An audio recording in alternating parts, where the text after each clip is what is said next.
जमाने ने इतने सितम दिए कि रूह पर भी जख्म लग गया। माँ ने सर पर हाथ रख दिया और लगा जैसे मरहम लग गया। दोस्तों, माँ सिर्फ एक शब्द ही नहीं, एक भावना है। अच्छे अच्छे बड़े बड़े लेखकों और शायरों की कलम और जुबान सकते में आ जाते हैं जब माँ के बारे में कुछ लिखना या बोलना हो। उन्हें समझ ही नहीं आता कि शुरुआत कहाँ से करनी है और ख़त्म कहाँ पर करना है। कहा जाता है कि एक माँ ही होती है जो अपने बच्चे की पहली शिक्षक, पहली गुरु होती है।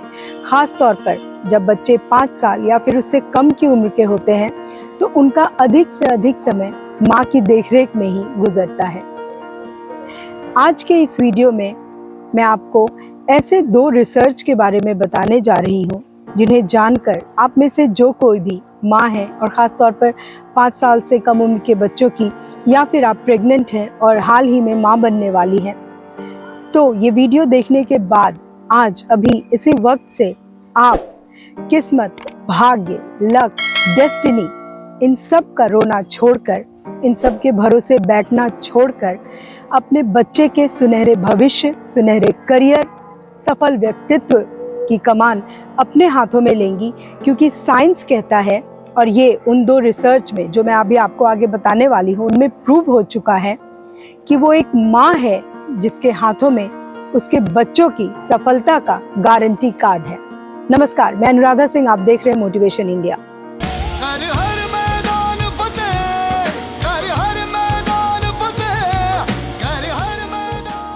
दोस्तों, साइकोलॉजी में एक कॉन्सेप्ट है लोकस ऑफ कंट्रोल।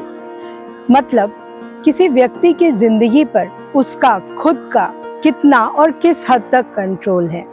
2 तरह के लोग होते हैं। एक वो जो भाग्य पर भरोसा करते हैं। उन्हें लगता है कि उनकी ज़िंदगी में जो कुछ भी होता है, मसलन अच्छी नौकरी मिलना, एग्ज़ाम में पास या फिर फेल होना, इस पर उनका कोई कंट्रोल नहीं है। कंट्रोल है तो भाग्य और किस्मत का। वहीं दूसरी प्रकार के जो लोग होते हैं उनका मानना होता है कि उनकी ज़िंदगी में जो कुछ भी होता है, अच्छी नौकरी मिलना, पास या फेल होना एग्ज़ाम में, इन सब पर उनका खुद का कंट्रोल है। आपको समझने में आसानी हो इसलिए मैं एक एग्जाम्पल देकर समझाती हूँ।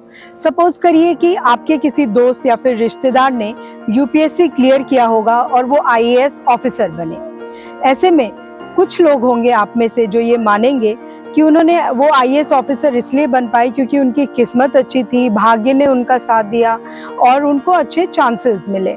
वहीं आप में से कुछ लोग ऐसे होंगे जो ये मानेंगे कि वो आईएएस ऑफिसर इसलिए बन पाए क्योंकि उन्होंने लगन और मेहनत के साथ काम किया, और अगर मैं भी चाहूँ तो ऐसा कर सकता हूँ क्योंकि एग्जाम में पास या फेल होना, आईएएस बनना, इन सब पर मेरा खुद का कंट्रोल है। साइकोलॉजी के इसी कॉन्सेप्ट लोकस ऑफ कंट्रोल को लेकर 2 स्टडीज हुई हैं। पहली स्टडी हुई है 5 साल और उससे कम उम्र की बच्चों पर, और दूसरी हुई है 1600 प्रेग्नेंट महिलाओं के ऊपर। साल 1998 में कोलंबिया यूनिवर्सिटी में एक रिसर्च हुई। इस रिसर्च में 5 साल और उससे कम उम्र के बच्चों को शामिल किया गया। उन्हें कुछ पजल्स दिए गए सॉल्व करने के लिए। उनमें से कुछ आसान थे और कुछ बहुत मुश्किल थे। बच्चों ने सभी पजल्स को सॉल्व कर लिया। फिर उसके बाद उन सभी बच्चों को 2 ग्रुप्स में बांट दिया गया। एक ग्रुप के बच्चों को कहा गया कि आप बहुत इंटेलिजेंट हैं, इसलिए आपने सभी पजल्स को सॉल्व कर लिया। वहीं दूसरे ग्रुप को कहा गया कि आप बहुत हार्ड वर्किंग हैं, मेहनती हैं, इसलिए आप सभी पजल्स को सॉल्व कर पाए। कुछ दिनों बाद फिर से उन्हीं बच्चों के ऊपर स्टडी की गई और इस बार फिर से उन्हें कुछ पजल्स दिए गए सॉल्व करने के लिए। जिन बच्चों को कहा गया था कि आप इंटेलिजेंट हैं, उन्होंने जो हार्ड पजल्स थे उन्हें छुआ तक नहीं, और जो आसान थे उनमें से भी उन्होंने कुछ पजल्स ही सॉल्व किए, आधे अधूरे छोड़ दिए। वहीं दूसरी तरफ जिन बच्चों को कहा गया था कि आप हार्ड वर्किंग हैं, उन्होंने सभी पजल्स को सॉल्व कर लिया। फिर उस ग्रुप के बच्चों को जिन्हें राउंड 1 में इंटेलिजेंट कहा गया था और वो सेकेंड राउंड में पजल सॉल्व नहीं कर पाए थे, उन्हें पूछा गया कि आपने पजल्स क्यों नहीं सॉल्व किए। तो उन्होंने कहा कि हमारा इंटरेस्ट नहीं था इसमें, हमें मज़ा नहीं आया। वहीं दूसरे ग्रुप के बच्चे जो थे वो एंड तक मोटिवेटेड थे और उन्होंने सारे पजल सॉल्व कर लिए थे। यहीं पर मैं एक और स्टडी का जिक्र करती हूँ। जर्नल फ्रंटियर्स एंड साइकोलॉजी में एक स्टडी पब्लिश हुई। इस स्टडी में 1600 प्रेग्नेंट महिलाओं को शामिल किया गया था। वो महिलाएं जिन्हें अपने ऊपर यकीन था, जिन्हें लगता था कि उनकी लाइफ पर उनका फुल कंट्रोल है और किस्मत, भाग्य, लक जैसी कोई चीज़ नहीं होती, वो मेहनत ही है जो हमें सफल बनाता है।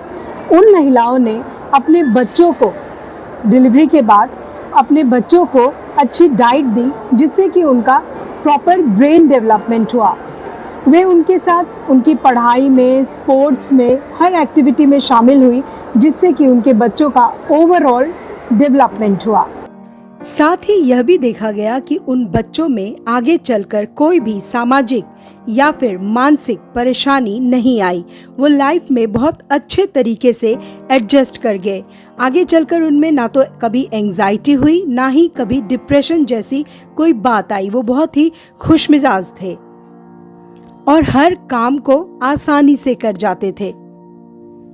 तो इन दोनों ही स्टडीज से यह बात साइंटिफिकली साबित होती है कि अगर माएँ अपनी क्षमताओं पर यकीन रखें, अपनी काबिलियत पर यकीन रखें और यह मानकर चले कि उनका और उनके बच्चों की लाइफ पर खुद उनका कंट्रोल है, ना कि भाग्य, किस्मत या फिर लक का, तो उनके बच्चे आगे चलकर सफल होंगे।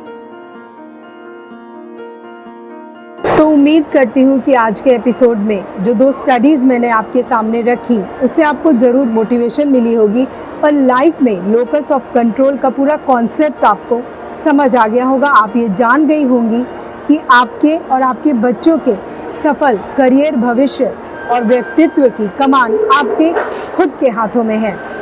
मिलेंगे अगले एपिसोड में किसी दूसरी मोटिवेशनल स्टोरी के साथ, कुछ ऐसे ही स्टडीज़ के साथ। तब तक के लिए मुझे दीजिए इजाज़त। Stay motivated 24/7। नमस्कार। और चलते चलते एक रिक्वेस्ट, अगर आपने अभी तक हमारे चैनल को सब्सक्राइब नहीं किया है तो प्लीज़ कर लें और बेल आइकॉन को भी प्रेस कर लें, ताकि हम जो भी वीडियोस बनाते हैं वो आपके पास आ जाए समय से।